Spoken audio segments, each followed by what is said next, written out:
One question that human beings so long to ask in times of fear and loss is, why is this happening? Maybe with so much time to be alone with our thoughts this week, you've been asking yourself that question. Maybe your kids have asked it to you and you haven't been quite sure how to respond. Maybe it's the question you've been holding before God in your prayers as you go for a long walk in the woods or stare out the window or lie awake at night. It's okay to have that question. It's okay to wonder where God is in all of this. We know very well, after all, what is happening.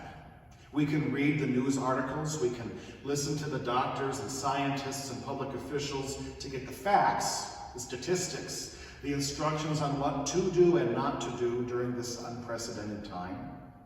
It is all valuable, potentially life-saving information. It certainly helps us up here in terms of our understanding, but it probably doesn't help much here, in the places where we carry all that anxiety and grief, and where we need our lives to still have some sense of meaning and purpose.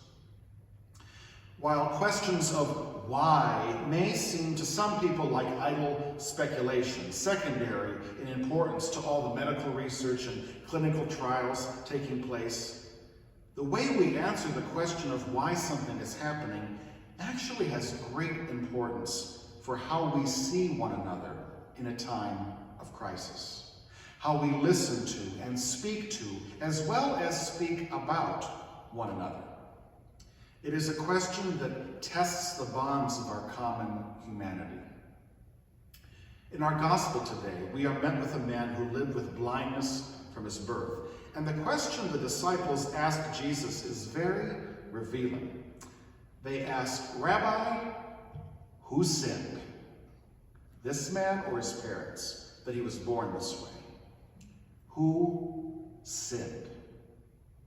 They assumed, like so many people in Jesus' day and our own day, that human suffering or illness or disability is some kind of punishment for being a bad person, a spiritual cause and effect.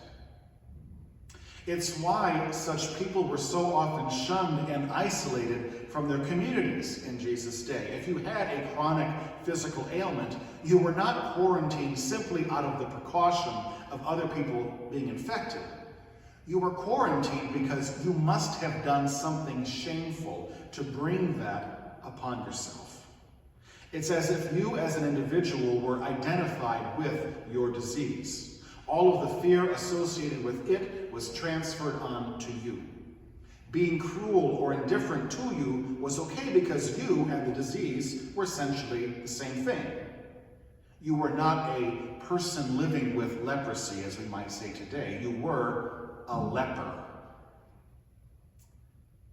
This is exactly what I hear, sisters and brothers, when people at our highest levels of government refer to COVID-19 as the Chinese virus.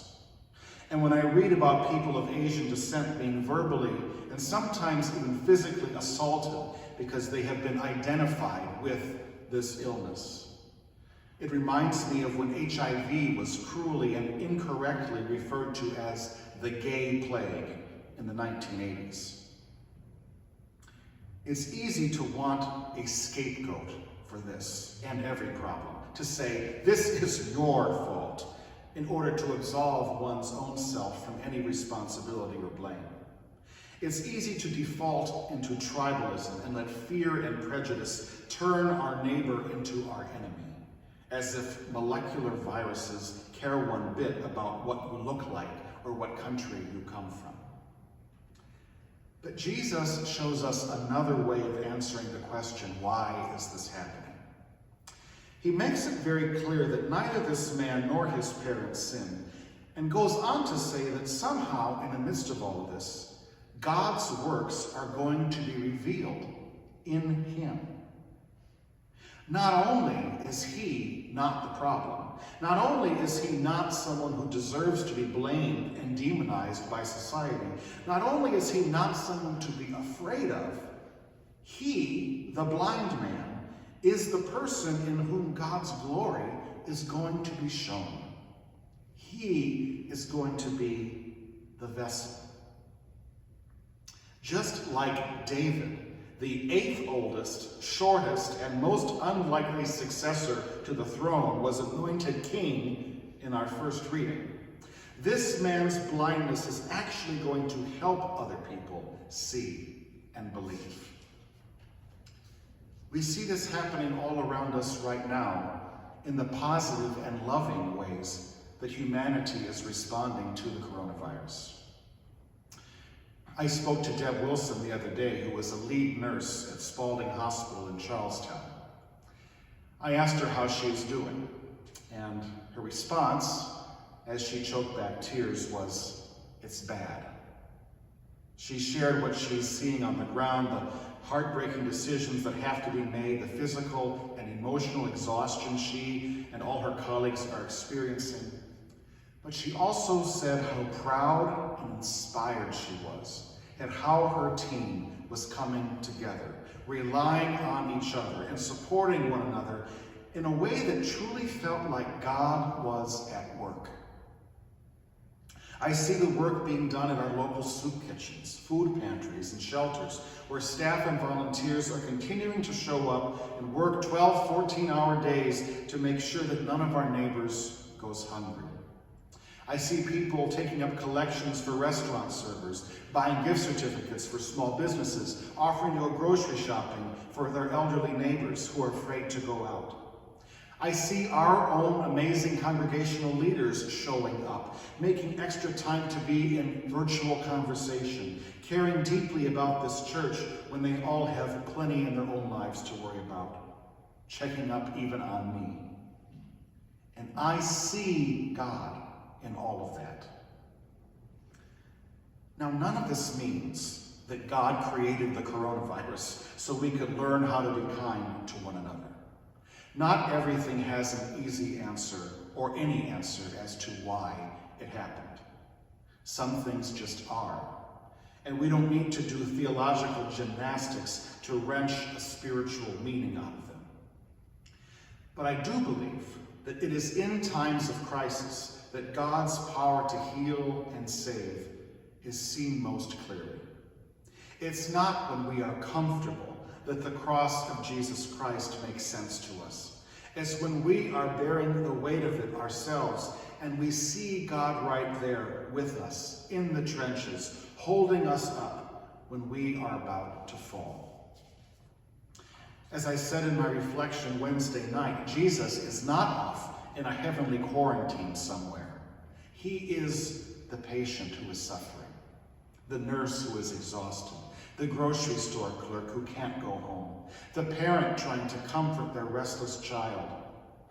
All of the fear, all of the uncertainty, all of the sadness, Jesus knows it completely.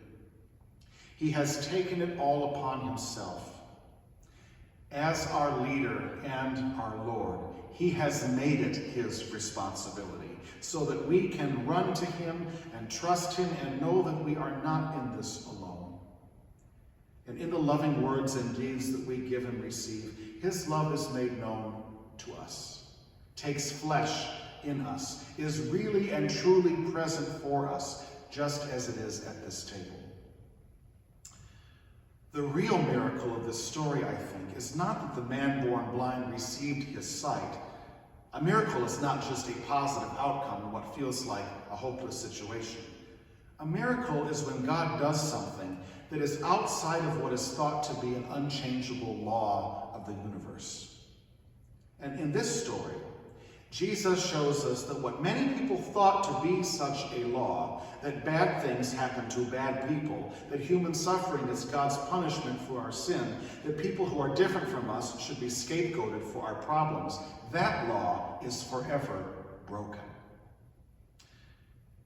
Now, just as in our story today, some people will see it and some will refuse to see it.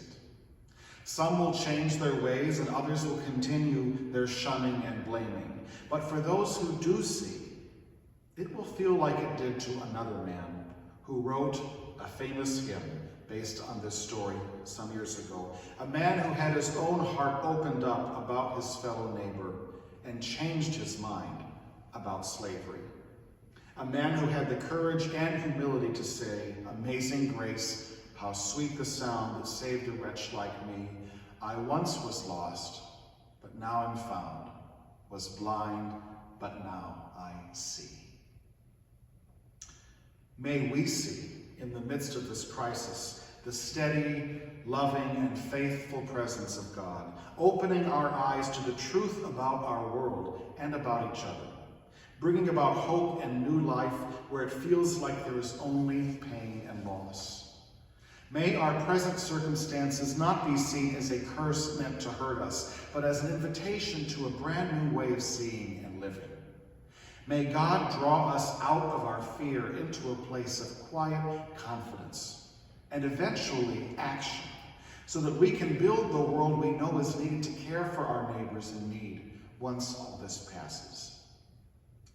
And may God remind us each and every day that our lives are safe in God's keeping, and that the one who died under the weight of that cross for our sake is still alive and is still opening eyes to the love that binds us all together.